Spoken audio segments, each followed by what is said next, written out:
어느 비 오는 가을밤 서울의 한적한 외곽 지역에 자리한 작은 아파트 단지에서 일이 시작되었습니다. 그 아파트는 오래된 건물이었고 여러 소문들이 나돌곤 했습니다. 그곳에 살고 있는 주민들은 밤중에 설명할 수 없는 이상한 소리들을 듣곤 했고 때로는 복도에 서늘한 바람이 지나가는 느낌을 받곤 했습니다. 그날 밤 비는 창문을 세차게 두드리며 내리고 있었고 공기는 축축하고 무거웠습니다. 아파트 3층에 사는 대학생 지수는 늦은 밤까지 레포트를 작성하고 있었습니다. 시간은 새벽 1시를 넘어서고 있었고 그녀는 점점 지쳐가고 있었습니다. 피곤한 눈을 비비며 잠시 휴식을 취할 요량으로 책상에 엎드렸습니다. 바로 그때 지수는 어디선가 들려오는 마른 발소리를 들었습니다. 처음에는 비의 소리라고 생각했지만 소리는 더 명확하고 규칙적으로 들려왔습니다. 그것은 분명히 누군가가 복도를 걸어 다니는 소리였습니다. 지수는 조금 무섭긴 했지만 경비 아저씨가 순찰을 도는 것이라 생각하며 안심하려 했습니다. 하지만 이상하게도 그 발소리는 점차 그녀의 문 앞에서 멈추더니 매우 천천히 그녀의 문을 긁기 시작했습니다. 침착하려고 했으며 지수는 천천히 자리에서 일어나 문으로 다가갔습니다.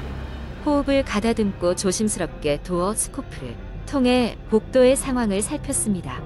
하지만 복도에는 아무도 없었습니다. 바닥에는 어둠만이 깔려 있을 뿐이었습니다. 그러나 그때 갑자기 그녀의 핸드폰이 울리기 시작했습니다. 놀란 마음으로 전화를 확인하니 화면에는 발신자 표시 제한이라는 문구가 떠 있었습니다. 지수는 일순간 망설였지만 혹시나 하는 마음에 전화를 받았습니다. 그리고 그곳에서는 낮고신 목소리가 들려왔습니다. 나와 함께 놀아줘. 라는 말과 함께 불길한 웃음소리가 이어졌습니다. 두려움을 견디지 못한 지수는 전화를 끊고 친구에게 지금의 상황을 메시지로 보냈습니다. 응답은 빠르게 돌아왔습니다. 지금 당장 나와. 너희 아파트에 그런 소문이 있어. 밤중에 찾아오는 누군가가. 메시지는 끝맺음도 되지 않은 채 중단되었습니다. 갑작스러운 정적이 방 안을 가득 채웠습니다. 그 순간 그녀의 문이 삐걱거리며 열리기 시작했습니다. 공포에 질린 채 뒤로 물러선 지수는 방 안에서 무엇을 해야 할지 몰랐습니다. 하지만 몇 초 후 문이 다시 닫힙니다. 떨리는 손으로 문을 잠그려 했지만 잠겨있는 문을 깨익하는 소리를 냈을 뿐이었습니다. 방금 전까지 문이 열렸을 리가 없었습니다. 지수는 당황해서 방을 둘러보았고 그때 창밖으로 강하게 번개가 치며 방 안이 일순간 환해졌습니다. 그녀의 눈앞에는 비친 창문 유리에 무언가가 스쳐가는 그림자가 있었습니다. 용기를 내어 창문 가까이 다가가 보았을 때는 이미 아무것도 보이지 않았습니다. 불안을 견딜 수 없어 곧바로 부모님께 전화를 걸어 상황을 설명했지만 부모님은 그저 지친 목소리로 너 피곤해서 헛것 본 거야. 일찍 자라. 라며 안심시키려 했을 뿐이었습니다. 결국 지수는 불을 끄지 않고 침대 위에 웅크리고 앉아 날이 밝기를 기다렸습니다. 어둠 속에서 들려오는 비의 소리를 들으며 그녀는 그것이 진짜였는지 아니면 정말로 자신의 상상일 뿐이었는지를 생각하며 두려움 속에서 긴 시간을 보내야 했습니다. 그리고 그 다음날 아파트 입구에는 공지문이 붙어 있었습니다. 최근 몇 주 내로 이상한 소문이 돌고 있습니다.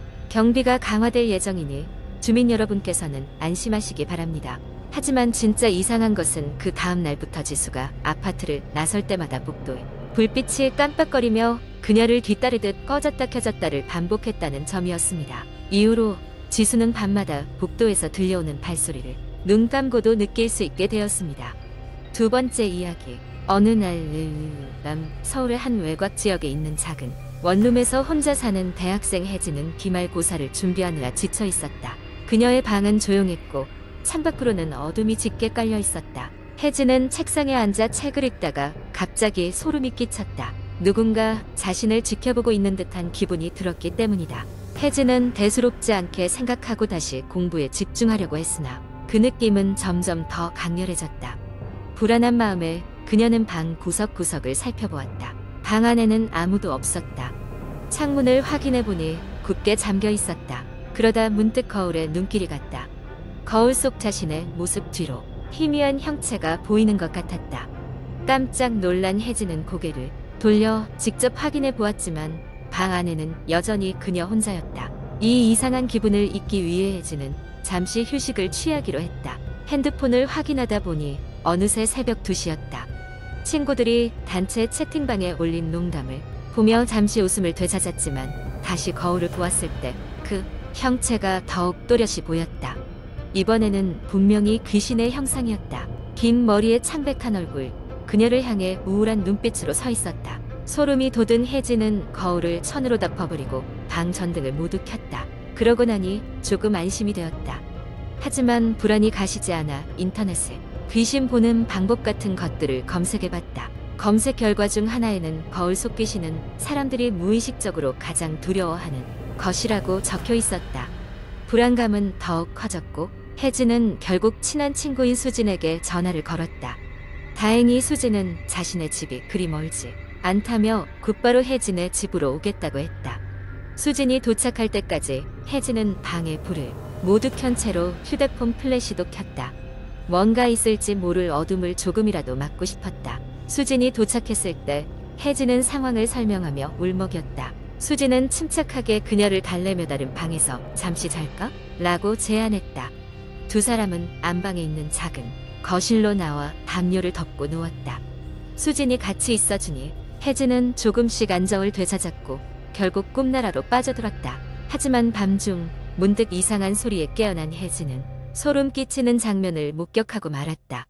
거실의 작은 전등불이 깜빡거리면서 거울을 덮어둔 천이 천천히 움직이고 있었다.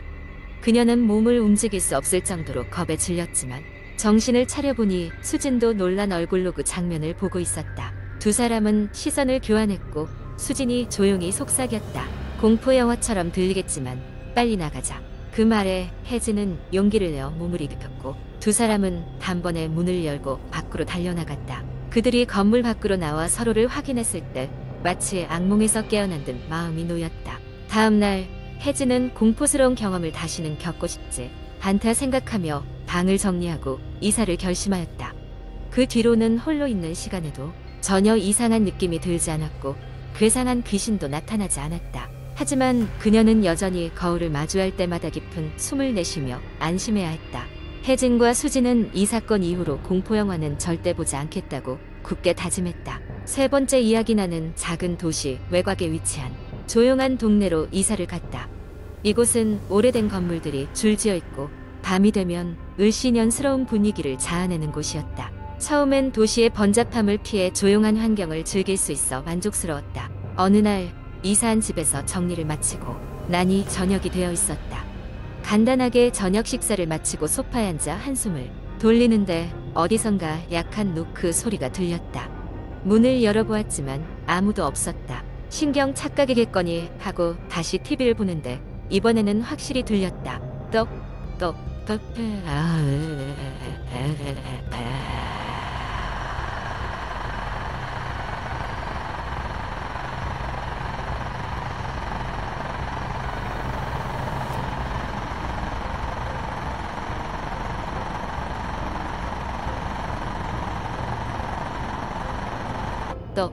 여전히 아무도 없었다. 조금 섬뜩한 기분이 들어 문을 잠그고 잠자리에 들었다. 그 다음날 밤 나는 늦게까지 일을 하고 집에 돌아오는 길이었다. 어둑어둑한 골목길을 지나치는데 멀리서 어떤 형체가 서 있는 것이 보였다. 인적이 드문 곳이라 불안한 마음에 발걸음을 재촉했다.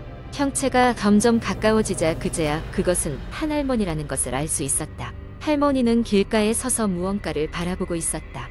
그런데 조금 이상했다. 그 할머니는 내가 눈을 마주치자마자 미소를 지으며 인사를 했다. 늦었구나. 조심히 가거라. 순간 어색한 기분이 들었지만 정중히 인사를 하고 집으로 향했다. 그날 밤 깊이 잠들어 있던 나는 갑자기 이상한 소리에 잠에서 깼다.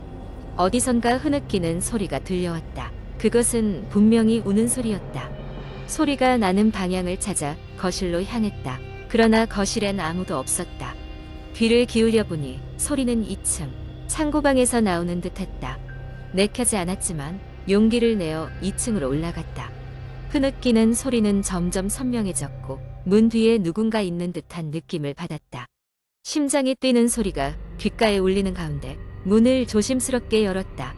그러나 그 방에는 아무도 없었다. 다음 날 나는 이웃에게 이곳의 괴이한 현상에 대해 물었다. 그러자 이웃은 놀라운 이야기를 들려주었다. 예전 이곳에 살던 한 할머니가 있었다고 한다. 그 할머니는 항상 거리를 배회하며 늦은 시간에 집으로 돌아오는 사람들에게 말을 걸곤 했다고. 그리고 어느 날 밤 그녀는 집에서 사라져 발견되지 않았다는 것이다. 그 이후로도 할머니를 본 사람들의 목격담이 자주 있었다고 했다. 그 이야기를 들은 후 나는 매일 밤 그 할머니가 나타나지 않을까 불안한 마음에 시달리게 되었다. 시간이 지나면서 나는 더 이상 그 흐느낌을 듣지 않게 되었고 할머니를 본 적도 없었다. 그러나 이상하게도 그 사건 이후로도 가끔씩 문을 노크하는 소리가 들렸다. 떡. 그 후로도 계속해서 그 노크 소리는 나를 불안하게 했고 매일 밤 소리가 들릴 때마다 나는 숨을 죽였다. 나는 이 동네를 떠나기로 결심했고 이사를 준비했다.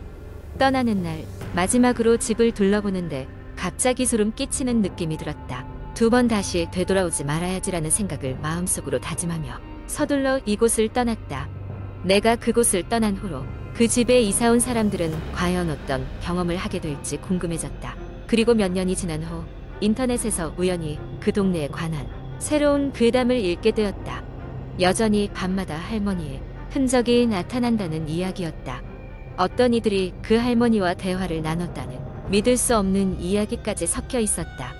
나는 그저 고개를 저으며 그 글을 닫았다. 그 일은 내 기억 속으로 희미하게 사라졌지만 밤늦게 울리는 문 노크 소리는 여전히 나를 섬뜩하게 만들곤 했다.